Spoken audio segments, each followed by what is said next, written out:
So I follow a lot of YouTubers, and some of them are just crying and just constantly cry because of certain things, like how Sue Storm is going to take a lead role and run the Future Foundation in Fantastic Four. And today we're going to talk about an interview that Entertainment Weekly did and how I think they're just getting it wrong, or they're just doing it for rage bait. And when I say they, I mean the YouTubers. So anyways, let's get into it. The old and the new.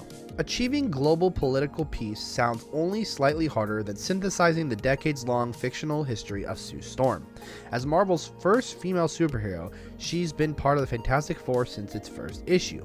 But back then, she carried the relatively demeaning codename of Invisible Girl, could only turn herself invisible, and mostly function as a damsel in distress. Now, most female characters back then did that, and it's not saying anything bad, it's just that's the way they were written. The general audience was men, but however, with the years expanding, people of, all want to see it, whether it be men or women. They are all over and wanting to get these comics. And with the popularity of Sue Storm, with the Malice skin, in Marvel Rivals and stuff, a lot of people are picking up Fantastic Four comics and reading more about Sue Storm as well. So, to the next part of the article. This comes from Vanessa Kirby. If you played an exact 60s Sue today, everyone would think she was a bit of a doormat, Vanessa Kirby says. So figuring out how to capture the essence of what she represented to each generation, where the gender politics were different, and embody that today was one of the greatest joys of this. Now, once again, people are getting over their heads with the gender politic thing they're talking about. Pretty much what they're saying is they're trying to get a way to make Vanessa Kirby Sue Storm seem more interesting than just a "help me, I'm afraid, Spider-Man," kind of like how Mary Jane was portrayed in the early Raimi Spider-Man series. Sue Storm is a very strong character, and she is arguably the strongest character in the Fantastic Four. So, with that being said, having her take on a lead role, something along those lines, makes sense completely. Over the years, Sue evolved in several ways. Her abilities expanded from individual invisibility to control over the electromagnetic field and force fields, making her arguably the team's most powerful member. At various times, she's become a mother, a leader, and a skimpily clad dominatrix named Malice. Synthesizing all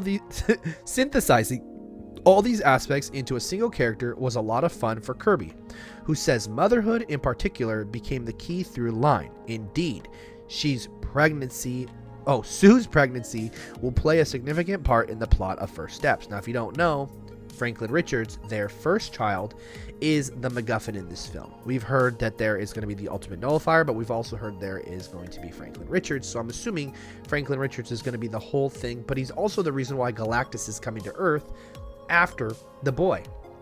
But the thing is this, with Sue Storm stepping up, showing a strong, powerful, beautiful, capable woman, is going to look different to people, because the thing is this, people want a woman that is written well, and Sue Storm is written well in nowadays comics, and also with the inspiration and the way that they're going to go, how they've done people like Wanda, how they've done Monica, I was going to say Carol, but no, not Carol, people like Miss Marvel.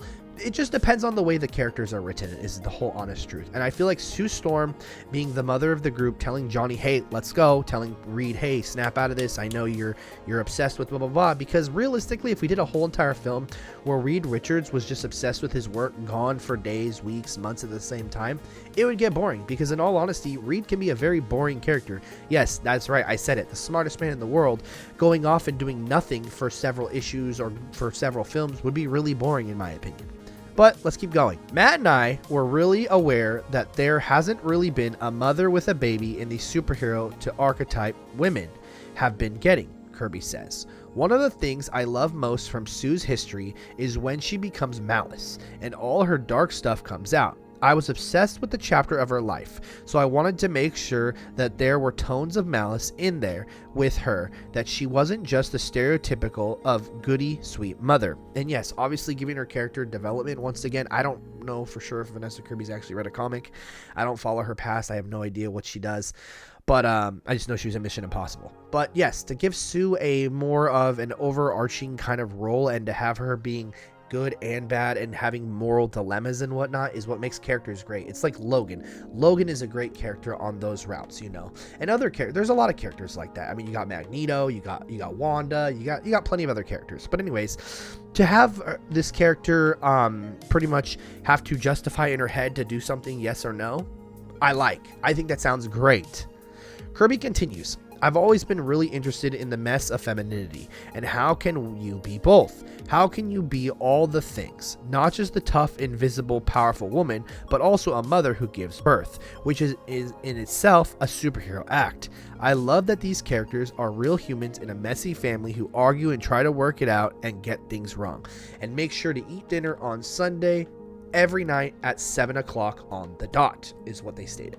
But yes, that's what I'm saying. To give a character multiple different abilities to reach with personality is what makes the character great. You know, people have Mary Sue's, like in my opinion, people are going to say, oh, Rey, but I think Rey's a better developed character than Luke Skywalker, but that's on another tale.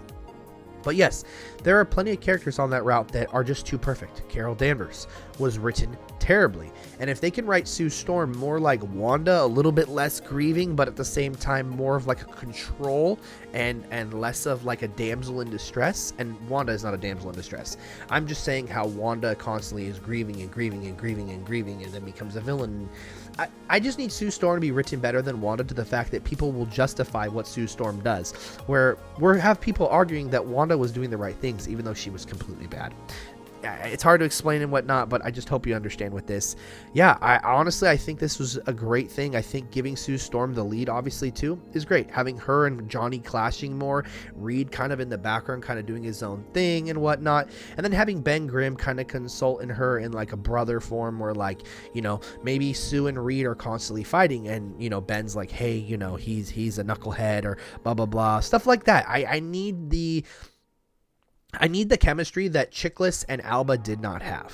I need the chemistry that Chiklis and Grufford had, where like, you know, multiple different characters are fighting, or one day, you know, Sue's mad at Reed and talking with Johnny and Ben, or one day, you know, blah, blah, blah. I just needed to feel like it's an actual family kind of thing, and the aspect is they're all equal, but at the same time, somebody needs to take control and lead a team, because realistically, everybody wants to do their own thing. Johnny over here, well, I don't know now, but before was trying to woo girls, do this. Ben is just trying to deal with his trauma, and you got Reed over here trying to solve everything. And then you got Sue trying to be a mother, but at the same time having to step up to bring the team back together. I would talk about the Johnny stuff, but I really don't care, if I'm being honest with you, because I think the way they're changing Johnny is kind of dumb, in my opinion. But at the same time, people nowadays are sensitive, so I guess we got to take that into accountability as well. But if you liked what I said, if you liked this video, let me know what you think down below. Please give this video a like and subscribe so you get to stay tuned with all of the future information I'm doing. Obviously, I'm talking about the Thunderbolts. I have a couple things actually coming up, and also I did a membership thing now. So if you guys would like to be part of the membership, join the Council of Geeks on X or on Instagram, so you can get into the group chat and find out more about what I'm going to talk about in the upcoming episodes, maybe seeing some scoops, rumors, and leaks and all that kind of stuff. You know where to find me. Hit it down below, and I'll catch y'all in the next one.